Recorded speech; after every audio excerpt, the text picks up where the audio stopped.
सारथी। नमस्कार, मैं हूं वंदना पांडे और आप देख रहे हैं के न्यूज इंडिया। और आज स्वागत है आपका हमारी इस खास प्रोग्राम में जिसका नाम है प्रयाग की धरा शेरशाह लड़ा में। 1857 की प्रथम स्वतंत्रता संग्राम से लेकर 1947 की जंगे आज़ादी में प्रयागराज यानी कि पहले के इलाहाबाद की ऐतिहासिक धरोहरों का महत्वपूर्ण और अविस्मरणीय और अमूल्य योगदान रहा।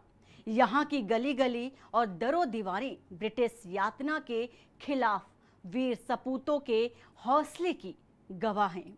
स्वाधीनता के लिए हुए 1857 के विद्रोह में ये पहला जिला न केवल उत्तर पश्चिम प्रांत में प्रवेश की कुंजी था, बल्कि गंगा और यमुना के संगम पर स्थित ये जनपद कूटनीतिक दृष्टि से भी काफी महत्वपूर्ण रहा। चंद्रशेखर आजाद ने अल्फ्रेड पार्क में 27 फरवरी 1931 को अंग्रेजों से लोहा लेते हुए ब्रिटिश पुलिस के नॉट बाबर और पुलिस अधिकारी विशेश्वर सिंह को घायल कर कई पुलिस जनों को मार गिराया था और अंततः खुद को गोली मारकर आजीवन आजाद रहने की कसम भी पूरी की।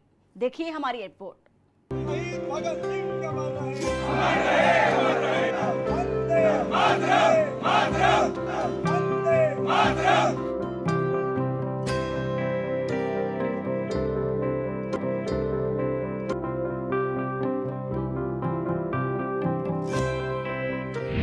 आजादी का आंदोलन बना जन आंदोलन।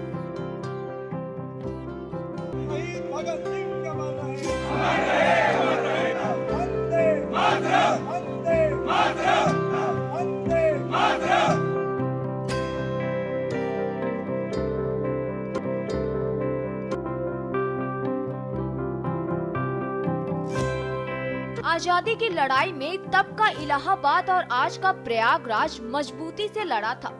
इस लड़ाई की अगुवाई भी इसी शहर ने की, जिसके निशान आज भी उस दौर की यादें ताजा कर देते हैं। आजादी के इस संग्राम में इलाहाबाद को काफी मुश्किलों और चुनौतियों का सामना करना पड़ा। अंग्रेजों की यातनाओं को इलाहाबाद के वीर सपूतों ने अपने हौसले से सहा। बता दें कि शहर की कई ऐसी इमारतें हैं जो आज भी आजादी के मतवालों की शौर्य गाथा सुनाती हैं। इस शहर का नाम बदलने से इसका जज्बा नहीं बदला। इस शहर का इतिहास आज भी लोगों के अंदर जोश भर देता है। देश जब अपना स्वाधीनता दिवस मना रहा है तो इलाहाबाद की भूमिका को भी याद करने का दिन है। इस शहर में मोतीलाल नेहरू, जवाहरलाल नेहरू, राजर्षि पुरुषोत्तम दास टंडन, पंडित मदन मोहन मालवीय, शालिग्राम जायसवाल जैसे कई नाम हैं, जिन्होंने आजादी की लड़ाई के सालों तक संघर्ष किया और इस जंग में अपना सब कुछ न्यौछावर कर दिया। ये बहुत खुशी की बात है कि हम लोग अब 78वें वर्ष में जा रहे हैं। तो पुलिस मित्र जैसे कि हर बार रक्तदान करके देश की सेवा और देश के लोगों की सेवा करती आ रही है, इस बार भी हम लोगों का 15 अगस्त को एएमए कन्वेंशन हॉल में पुलिस मित्र का कैंप लग रहा है। और इस बार की हमारी थीम है कि हमारा रक्त देश के नाम, देश के शहीदों के नाम, क्योंकि रक्त एक ऐसी चीज है जो आप कहीं से भी बना नहीं सकते। हमारा मोन लोगो यही है कि आपके लिए, आपके द्वारा, क्योंकि आप दोगे तो वही हम आपको दे सकते हैं। तो रक्त के बिना बहुत सी जिंदगियां जो है खत्म हो जाती है रक्त के अभाव में, और लोगों के अंदर एक डर है कि रक्त देने से शायद हम कमजोर ना हो जाएं या हमें कोई दिक्कत ना आ जाए। तो हम लोग रक्तदान के साथ साथ अवेयरनेस भी काम भी करते हैं कि लोगों को जागरूक करें कि रक्त का दान करने से आपके शरीर पे या आपके स्वास्थ्य पे कोई हानि नहीं होगी, बल्कि आपको अनेक फायदे होते हैं। जैसे रक्तदान करके जो शरीर में कोशिकाएं होती हैं जो रक्त बनाती हैं, जब आपके शरीर में रक्त की मात्रा पूर्ण होती है वो कोशिकाएं रक्त बनाना बंद कर देती हैं। तो जैसे ही वो जो रक्त है वो आपका बासी होने लगता है और उसमें रोग प्रतिरोधक क्षमता कम हो जाती है, जिससे आप कई बीमारियों से ग्रसित हो जाते हैं। स्वतंत्रता दिवस को लेकर आप क्या कहना चाहेंगे? 78वां स्वतंत्रता दिवस हम लोग मना रहे हैं इस बार, उसको लेकर क्या कहना चाहेंगे? सर, 78वें स्वतंत्रता दिवस पे भी मैं यही कहना चाहूंगा कि आज भी लोगों में रक्त को लेकर जागरूकता नहीं है। तो मेरा उनसे निवेदन है कि इस बार जो शहीद हो गए हमारे लिए, हमारी आज़ादी के लिए जो लोग शहीद हो गए, उनके नाम पे आए और भारी से भारी मात्रा में रक्तदान करके उन शहीदों को नमन करें। हर गली में जंग ए आजादी की कहानी। आपको बता दें कि क्रांतिकारियों के लिए प्रयागराज गढ़ हुआ करता था। अमर शहीद चंद्रशेखर आजाद ने लंबे समय तक यहाँ रहकर आजादी की लड़ाई के लिए संघर्ष किया। बाद में आजाद यहीं पर शहीद भी हुए। शहर की कई ऐसी इमारतें हैं जो आज भी आजादी के मतवालों की शौर्य गाथा सुनाती हैं।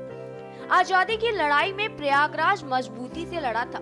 इस लड़ाई की अगुवाई भी इसी शहर ने की, जिसके निशान आज भी उस दौर की यादें ताजा कर देते हैं। आजादी के संग्राम में प्रयागराज को मुश्किलों और चुनौतियों से गुजरना पड़ा। अंग्रेजों की यातनाओं को इलाहाबाद के वीर सपूतों ने अपने हौसले से सहा। यहाँ की माटी उन तमाम नीतियों की गवाह है जिसे महात्मा गांधी, जवाहरलाल नेहरू जैसे नेताओं ने इस प्रयागराज में बैठकर अपनी रणनीति में शामिल किया। इलाहाबाद की हर गली में जंग ए आजादी की कहानी छिपी है। यहाँ की हर घरों की दीवारों पर आजादी की लड़ाई की दास्तान है। ये जगह क्रांतिकारियों का भी ठिकाना रही है। क्रांति की अलख जलाने वाले नायक चंद्रशेखर आजाद इसी शहर के अल्फ्रेड पार्क में शहीद हुए थे।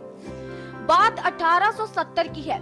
कोबर और गोथा के राजकुमार अल्फ्रेड ने प्रयागराज का दौरा किया। इस घटना की याद में शहर के अंग्रेजी क्वार्टर सिविल लाइंस के केंद्र में स्थित 133 एकड़ क्षेत्र में एक पार्क बनाया गया। 1931 में क्रांतिकारी स्वतंत्रता सेनानी चंद्रशेखर आजाद ने इसी पार्क में अंग्रेजों के साथ भीषण गोलीबारी की थी। 24 वर्ष की आयु में आजाद की शहादत 27 फरवरी 1931 को यही हुई थी। हम यही कहना चाहेंगे कि हम बहुत उत्साहित हैं और हम चाहते हैं कि हमारा देश ऐसे प्रगति की राह पर बढ़ता रहे और जन समाज का उत्थान करें। क्या करते हो आप? जी मैं तो अभी तो मेरा MSc कंप्लीट हुआ है, MSc मैथमेटिक्स, और इसके बाद हम PhD करने जा रहे हैं। जी तो आगे भविष्य में क्या आप बनना चाहते हैं? जी मैं तो प्रोफेसर बनना चाहूँगा क्योंकि मैंने बहुत सारी समस्याएं एज ए स्टूडेंट देखी और चाहूँगा कि जो मेरे स्टूडेंट्स हैं उनको ऐसी समस्याएं ना हो।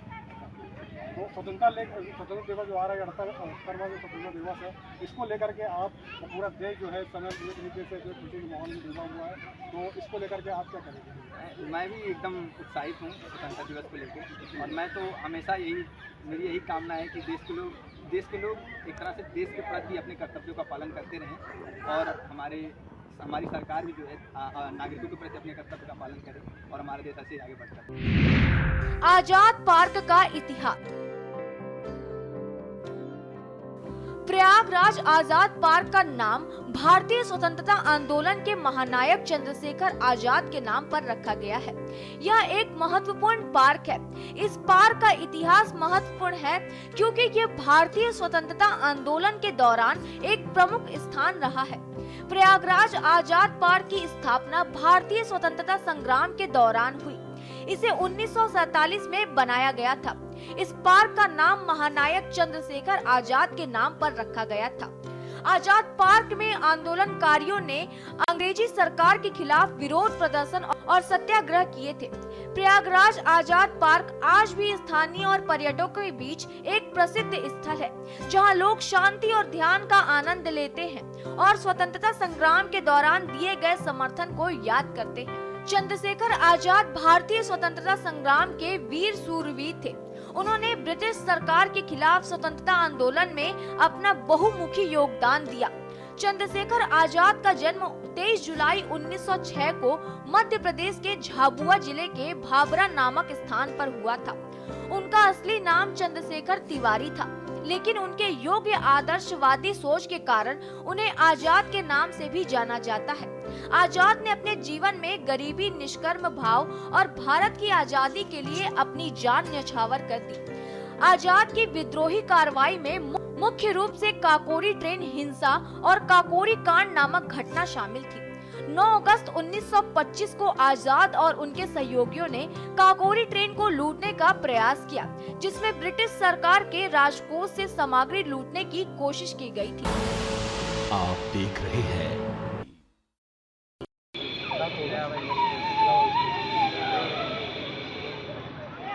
इस समय हम अमर शहीद चंद्रशेखर आज़ाद स्थल पर खड़े हुए हैं, जहां पे उन्होंने शहादत दी थी। हमारे साथ कुछ छात्र हैं इलाहाबाद विश्वविद्यालय के, आइए उनसे बातचीत करते हैं। क्या करते हैं आप? इलाहाबाद विश्वविद्यालय किस चीज़ से? अच्छा, तो अब हम लोग जो है 15 अगस्त आने वाला है, 15 अगस्त है, और इसके अलावा क्या कहते हैं 78वां स्वतंत्रता दिवस है, तो इसको लेकर क्या कहना चाहेंगे? या बस ये कि गर्व का विषय है हमारे देश, और ये आप लोग भी सकते हैं हमारे बलिदान के लोग हैं हम लोग के गर्व का विषय है। क्या करते हैं पढ़ाई में? अब आप लोग किस स्ट्रीम में पढ़ाई कर रहे हैं? हम ये ग्रेजुएशन कर रहे हैं। इसके आगे क्या किस चीज़ की तैयारी कर रहे हैं? Civil service. तो 78वें स्वतंत्रता दिवस में आप क्या कहना चाहेंगे? गर्व का विषय है आप लोगों के लिए, सबके लिए। आप लोग यूथ हैं, भविष्य है देश का, और आगे चल के आप ही लोगों के कंधों पे देश चलेगा। तो हमारे वीर शहीद लोगों ने जो क्रांतिकारी ने अपनी शहादत दी है और जो हम लोग स्वतंत्रता दिलाई है, इसको लेकर के आपके गर्व की अनुभूति है आप लोगों को? मुझे तो बहुत ज़्यादा प्राउड हो रहा है।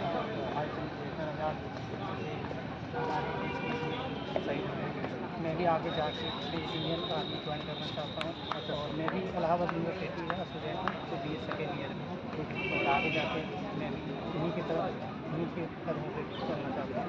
तो ये हमारे साथ यूथ इलाहाबाद यूनिवर्सिटी से पढ़ाई कर रहे हैं ये लोग, और इन लोग की बहुत बड़ी बात उन्होंने कही, उन्होंने कहा कि मैं इन्हीं के पद चिन्हों पर चलना चाहता हूँ, इंडियन आर्मी को ज्वाइन करना चाहता हूँ, जिससे देश की सेवा को हम कर सकें। और जो जहाँ पे हम खड़े हुए हैं ये शहादत स्थल है चंद्रशेखर आज़ाद जी का, जिन्होंने यहाँ पे शहीद होकर के हम लोग को आज़ादी दिलाई, और उन्हीं के पद चिन्हों पर चलने की बात हमारे भविष्य जो देश के हमारे युवा हैं वो कर रहे हैं। थॉर्नहिल मेने मेमोरियल इलाहाबाद पब्लिक लाइब्रेरी की स्थापना उत्तर पश्चिमी सीमांत प्रांत की सरकार द्वारा की गई थी। वर्तमान संस्था राज्य public library Thornhill Mayne memorial building में स्थित है। इसे CB थॉर्नहिल और FO मेने की स्मृति में उनकी स्थायी मित्रता और विद्वता के मूल्यों के प्रति समर्पण के प्रमाण के रूप में बनाया गया था। पुस्तकालय में हिंदी, अंग्रेजी, संस्कृत, उर्दू, अरबी, फारसी, बांग्ला और फ्रेंच में पुस्तकों, पत्रिकाओं, समाचार पत्रों, राजपत्र और अन्य पठन सामग्री की विस्तृत श्रृंखला उपलब्ध है। इनमें से कुछ उल्लेखनीय है: मजमा उल बहरीन, फिरदौसी का सहनामा और ज्योतिष शास्त्र व गणेश पुराण। विक्टोरिया मेमोरियल इटालियन चूना पत्थर से बनी बड़ी छतरी जो रानी विक्टोरिया को समर्पित है। इसे 24 मार्च 1906 को जेम्स डिगेस लॉर्ड टच ने खोला था। छतरी में कभी रानी विक्टोरिया की एक बड़ी मूर्ति रखी हुई थी, जिसे बाद में हटा दिया गया। प्रयागराज शहर आजादी के आंदोलन में बढ़ चढ़कर शामिल हुए, चाहे बच्चे रहे हों या बूढ़े, सब आजादी की जंग का हिस्सा बने। इस शहर की शान माने जाने वाले आनंद भवन आजादी की लड़ाई का सेंट्रल हुआ करता था। यहाँ से ही उत्तर भारत की स्वराज की जंग की सारी गतिविधि संचालित हुआ करती थी।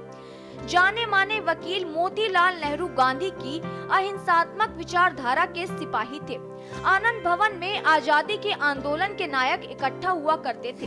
अंग्रेजी सरकार की नजरों से बचकर महात्मा गांधी हर घर तिरंगा यात्रा राष्ट्र के नाम बहुत ही अच्छा संदेश है। यह स्वतंत्रता संग्राम सेनानियों के प्रति समर्पित है, जिन्होंने देश को आज़ादी दिलाने के लिए अपना सब कुछ बलिदान कर दिया। और यह राष्ट्र प्रेम के प्रति एक बहुत बड़ा संदेश है, क्योंकि हम सभी भारतवासी आज़ाद भारत में जी रहे हैं। और आप सबको पता है कि यह आज़ादी कितने अमर शहीदों के, स्वतंत्रता संग्राम सेनानियों के बलिदान देने के बाद प्राप्त हुई है। इस आज़ादी को हमें अक्षुण्ण बनाए रखना चाहिए। और इसी परंपरा के तहत हम लोग जो है प्रतिवर्ष तिरंगा यात्रा निकालते हैं। 78वां स्वतंत्रता दिवस समारोह है, उसके बारे में क्या कहना चाहेंगे? स्वतंत्रता दिवस समारोह मनाया जाना चाहिए, क्योंकि बहुत ही संघर्ष के बाद भारत को आज़ादी मिली थी। बहुत सारे स्वतंत्रता संग्राम सेनानियों को बलिदान देने के बाद स्वतंत्रता संग्राम मनाया जाता है। और स्वतंत्रता संग्राम सेनानियों के मन में जो सपना था उसे आगे बढ़ाने के लिए और उसे अक्षुण्ण बनाए रखने के लिए स्वतंत्रता संग्राम दिवस को मनाया जाना आवश्यक है और हमेशा मनाया जाना चाहिए। ये तिरंगा यात्रा हम लोग हर साल पटेल चौराहा अल्लाहपुर से निकाल करके शहीद चंद्रशेखर आज़ाद प्रतिमा तक इस मकसद से निकालते हैं कि जिन वीरों, जिन शहीदों की कुर्बानी से देश को आज़ादी मिली, हमें आज़ादी मिली, कम से कम हम उन्हें एक दिन याद करें और आने वाली पीढ़ी को यह संदेश देना चाहते हैं कि यह जो आज़ादी आज आपको मिली है, ये हमारी या हमारे पहले की पीढ़ी द्वारा नहीं, बल्कि हमारे इन वीर शहीदों की कुर्बानी से मिली।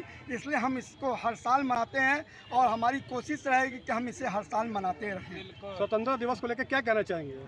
स्वतंत्रता दिवस को लेकर के हमें ये कहना है कि हमें देश की आज़ादी 1947 में जिन आधारों पर मिली, वास्तव में हमको वो आधार मिली नहीं, और अभी भी हमें अखंड भारत का जो हम लोगों की संकल्पना है, जब तक वो पूरा नहीं होगा तब तक स्वतंत्रता को हम पूर्ण नहीं मानते हैं। जी तिरंगा यात्रा के लिए कुछ कहना चाहेंगे आप? नहीं, तिरंगा यात्रा एक बहुत अच्छी सराहनीय पहल है, क्योंकि अगस्त क्रांति का अवसर है और 8 से ही शुरू हुआ ये पर्व 15 तक मनाया जाएगा पूरे देश में, और हर घर तिरंगा फहराया जाए। ये हमारी राष्ट्रीय अस्मिता का सूचक है, और मैं इस अवसर पर सभी देशवासियों का, प्रदेशवासियों का, अपने नगरवासियों का आह्वान करता हूँ कि वो लोग ऐसे उत्सवों में शामिल हों सपरिवार और इसको भव्यता से मनाएं, और हम अपने राष्ट्र हित के संकल्प के साथ चलें कि राष्ट्र की जो भी मांग होगी, जो हमारी जिम्मेदारी है, उस पर हम पूरी तरह खरे उतरें, राष्ट्रवाद के लग जगह। जय हिंद, जय भारत। सरदार पटेल, आचार्य कृपलानी, राजेंद्र प्रसाद, लियाकत अली यहाँ बैठकें किया करते थे। गांधी जी जब भी प्रयागराज आते थे वो आनंद भवन में ही रुकते थे। सन 1942 में जब भारत छोड़ो आंदोलन चल रहा था, तब अंग्रेजी सरकार ने आनंद भवन को जब्त कर लिया गया था। सन 1942 से लेकर सन 1947 तक अंग्रेजी हुकूमत का इस पर कब्जा रहा। कांग्रेस का दफ्तर आनंद भवन में था। यहाँ से ही पूरे देश में कांग्रेस की गतिविधि संचालित होती थी। आनंद भवन की कहानी दिलचस्प है। इस भवन के कई मालिक रहे हैं। इलाहाबाद के पहले नियमित जज सैयद महमूद भी यहाँ रह चुके हैं। उनके पिता सर सैयद अहमद खान ने इस भवन को खरीदा था और इसका नाम महमूद मंजिल रखा था। हालांकि अंग्रेजों ने 1857 के गदर के बाद इस जगह को शेख फयाज अली को बतौर इनाम सौंपा था। उसी स्थान पर बाद में स्वराज भवन व आनंद भवन बनाया गया। वैसे नगर निगम में मोतीलाल नेहरू से इस भवन पर किसका मालिकाना हक था, इसके दस्तावेज नहीं है, लेकिन जस्टिस महमूद के बाद ये भवन मुरादाबाद निवासी जज राय बहादुर कुंवर परमानंद पाठक के भी पास भी रहा था। मोतीलाल नेहरू ने ये भवन इन्हीं से खरीदा था। ये स्थान मोतीलाल नेहरू के खरीदे जाने से पहले ही महत्वपूर्ण था। अलीगढ़ मुस्लिम विश्वविद्यालय के संस्थापक सर सैयद अहमद खान के पास भी ये भवन काफी दिन रहा। बताते हैं कि अंग्रेजों ने 1857 के विद्रोह में उनकी सहायता करने वाले शेख फयाज अली को इनाम के तौर पर जमीन सौंपी थी। इस जमीन पर आनंद भवन एवं स्वराज भवन बना हुआ है। हालांकि अंग्रेजों से मिली इस जमीन पर बने भवन के कई मालिक रहे हैं। मोतीलाल नेहरू ने 7 अगस्त 1899 को 20,000 रुपए में इसे रहने को खरीदा था। अंग्रेजी हुकूमत के खिलाफ विद्रोह और आजादी के आंदोलन की शुरुआत भले देश में कहीं से हुई हो, लेकिन इस आंदोलन को विस्तार प्रयागराज ने ही दिया। आजादी की लड़ाई को जनता का आंदोलन बनाने में इस शहर की बड़ी भूमिका रही है। देश में पहली बार अंग्रेजों के खिलाफ जन विद्रोह की शुरुआत इलाहाबाद शहर से हुई। मौलवी लियाकत अली ने इसकी अगुवाई की। उस समय इलाहाबाद शहर में अंग्रेजों की 6वीं रेजिमेंट तैनात थी। इस रेजिमेंट में काम करने वाले सिपाही रामचंद्र ने सबसे पहले विद्रोह किया और बाद में मौलवी लियाकत अली के साथ मिलकर आजादी की लड़ाई का बिगुल बजा दिया। 6 जून 1857 को लियाकत अली ने लोगों के साथ मिलकर शहर को अंग्रेजों से आजाद करा दिया था। लियाकत अली की अंग्रेजों के साथ जंग खुशरूबाग से लेकर किले तक चली और नतीजा ये हुआ कि अंग्रेजों को कचहरी छोड़कर भागना पड़ा। 6 जून से लेकर 16 जून तक शहर अंग्रेजों से पूरी तरह से आजाद रहा। अंग्रेजी सरकार ने इलाहाबाद को कब्जे से मुक्त कराने के लिए वाराणसी से कर्नल नीला को भेजा। उसने शहर पहुंचते ही तबाही मचाना शुरू कर दिया। सिविल लाइंस एरिया में बसे 8 गांवों को अंग्रेजी सेना ने पूरी तरह से खत्म कर दिया। हालात ये थे कि यहाँ कई दिनों तक बैलगाड़ियां पर लाशें ढोई गई, भारी संख्या में लोगों को फांसी दी गई। हालात ये हो गए थे कि जो लोग फांसी देखने आए थे उन्हें भी नहीं छोड़ा गया। इस नरसंहार के बाद ब्रिटेन में कर्नल नील के खिलाफ ब्रिटेन में मुकदमा भी चलाया गया था। 1857 में शहर में चल रहे जन विद्रोह में एक और क्रांतिकारी हनुमान पंडित का नाम शामिल है। हनुमान पंडित से अंग्रेज सरकार इतनी डरती थी कि उन्हें अंग्रेज सौतन कहते थे। हनुमान पंडित को जिंदा या मुर्दा पकड़ने पर अंग्रेज सरकार ने 500 रुपए का इनाम रखा था। स्पेशल डेस्क के न्यूज इंडिया।